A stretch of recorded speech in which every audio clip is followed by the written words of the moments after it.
কুমিরের মাংস খেতে চান দানিয়েল মুকিং। কুমিরের মুখে নিজের ছেলের টুকরো টুকরো হওয়া মরদেহ দেখে নিজেকে আর স্থির রাখতে পারছেন না তিনি। মালয়েশিয়ার সারাওয়াকে নদীর পানিতে কুমিরের হামলা আশঙ্কাজনকভাবে বেড়ে যাওয়ায় সাধারণ মানুষের নিরাপত্তা নিশ্চিতে লাইসেন্সপ্রাপ্ত শিকারীদের মাঠে নামিয়েছে কর্তৃপক্ষ। বন্যপ্রাণী সংরক্ষণ এবং স্থানীয়দের জীবিকার সুরক্ষা দুয়ের মধ্যে ভারসাম্য আনতেই নেওয়া হয়েছে এই পদক্ষেপ। সারাওয়াকের প্রায় ৫,০০০ কিলোমিটার নদীপথের ওপর দৈনন্দিন যাতায়াত ও জীবিকার জন্য পুরোপুরি নির্ভরশীল স্থানীয় বাসিন্দারা। তবে নদীগুলোতে কুমিরের সংখ্যা ও উপস্থিতি বেড়ে যাওয়ায় দিন দিন চরম ঝুঁকিপূর্ণ হয়ে উঠছে এই অঞ্চলের মানুষের জীবন।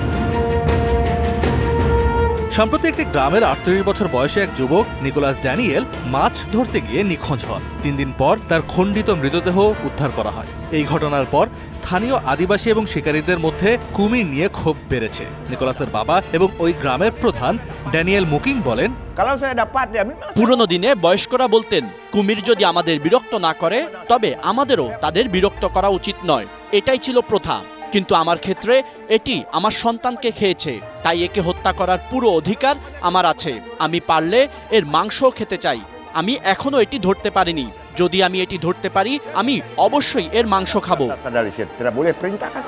নিকোলাসের চাচা গেরুনসিন টিম্বাং তার ভাতিজার লাশ উদ্ধারের অভিজ্ঞতা বর্ণনা করে বলেন, আমি যখন ভাতিজাকে খুঁজে পাই তখন শুধু তার মাথা এবং শরীরের অর্ধেক অংশ অবশিষ্ট ছিল। এমন দৃশ্য দেখার পর কার না বুক ভেঙে যাবে।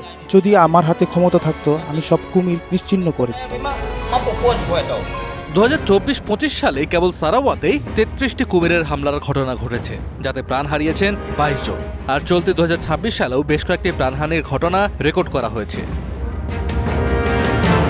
১৯৮০-এর দশকে শিকারের কারণে এখানকার কুমির প্রায় বিলুপ্তির পথে চলে গিয়েছিল। এরপর কঠোর সংরক্ষণ নীতির ফলে এদের সংখ্যা আবার বাড়তে থাকে। ২০১২ থেকে ২০১৪ সালের এক জরিপে সারাওয়াকে প্রায় ১৩,৫০০ কুমির ছিল, যা ২০২২ থেকে ২০২৪ সালের জরিপে প্রায় দ্বিগুণ বেড়ে ২৫,০০০-এ দাঁড়িয়েছে। তাই স্থানীয়দের নদীর ওপর নির্ভরশীলতা ও কুমিরের সংখ্যার বৃদ্ধিকে এই দ্বন্দ্বের প্রধান কারণ হিসেবে দেখছে কর্তৃপক্ষ।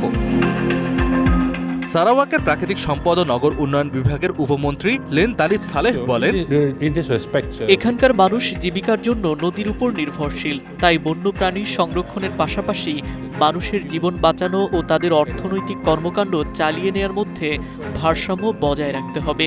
এই মানব কুমির সংঘাত নিরসনে আমরা সমন্বিত উদ্যোগ নিয়েছি। নদী তীরবর্তী এলাকাগুলো নিরাপদে রাখতে শিকারীদের অভিযান অব্যাহত রয়েছে।